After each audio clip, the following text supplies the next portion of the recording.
My name is Charles Mwirigi. I'm the CEO of Women Enterprise Fund.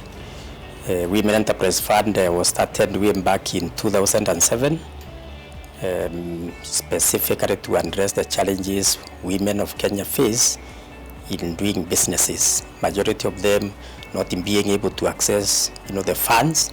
So this is why the government thought of starting this fund, which is an affirmative fund. And we are currently domiciled in the Ministry of Public Service and Gender.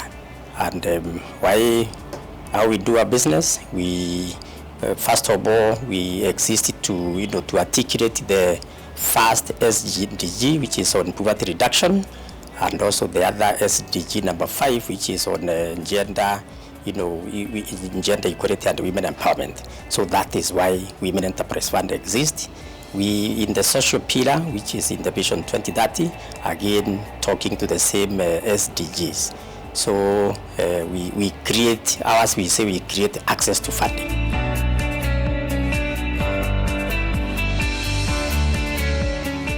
Since March all the way to August, we have registered slightly lower numbers than our normal business operations.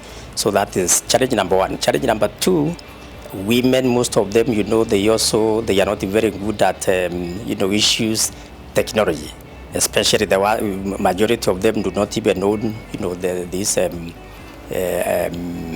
mobile phones, which are able to pay, but because we are meant to even to have applications through online. They were not conversant with that process.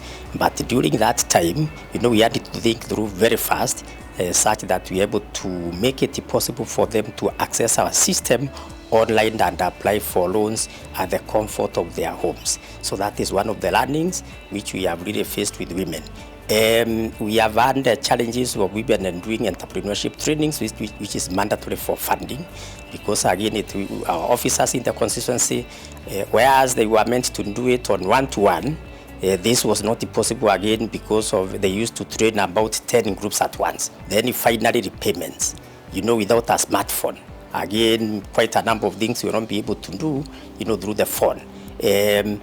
Repayments, we are, by the way, I'm very proud of the support I'm getting from the women of Kenya, especially on the repayment, because we have registered an impressive repayment rate of 95% on average for the last, let me say, for the last 3 years running. But between March and August, let me talk about August because we like taking, our statistics up to the end of the month. Up to August, we have had the repayment rate go slightly down by about 2-3 percentage points.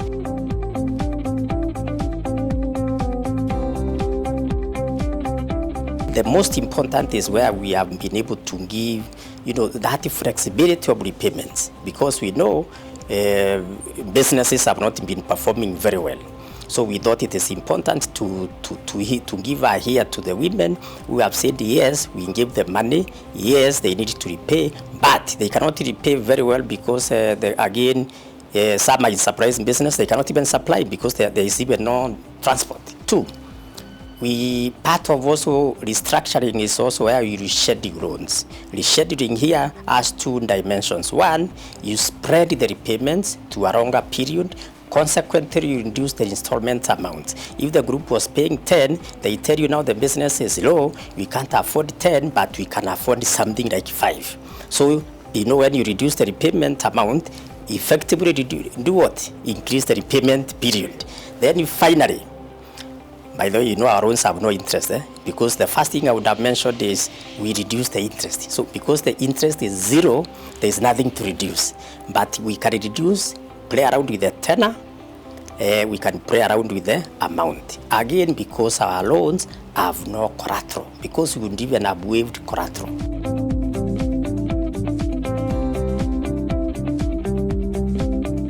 Metropole, I remember we even signed is it a contract or an MOU, a kind of a working relationship, so that before we lend money to an individual, specifically to an individual, then what we do is we call for that report. That report is very important, friend, because it will give you an indication of the character of that person.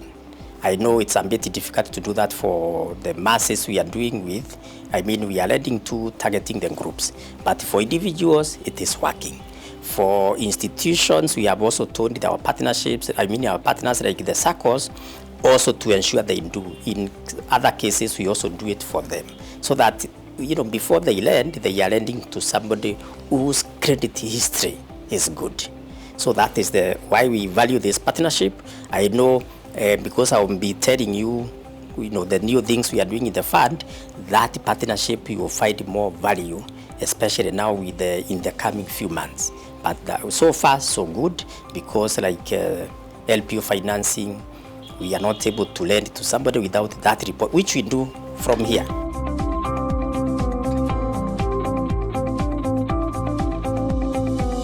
Let me start by thanking women of Kenya, by the way. When we are talking, I used to work in the bank. Now, Women Enterprise Fund is competing with the bank on issues of quality. Impact, banks cannot beat Women Enterprise Fund. Courtesy of good women who are out there. So I want to encourage as many women as possible. I know when you are successful, the tendencies are that ordinarily people don't shout why they are successful. For reasons they might be said, oh, it's not your effort, it's because you borrowed. We have money. It's not that the money will be out if you market. So our women, the 1.8 million, they are now becoming ambassadors of wealth, so that they are able to sell, market, sensitize the other women, so that they are able to come and borrow. Because again, once we are all facilitated, the women, of course, the entire nation is also done what? Empowered. Because that's even our motto. Yeah, you empower women, you empower, the family, consequently you empower the whole nation.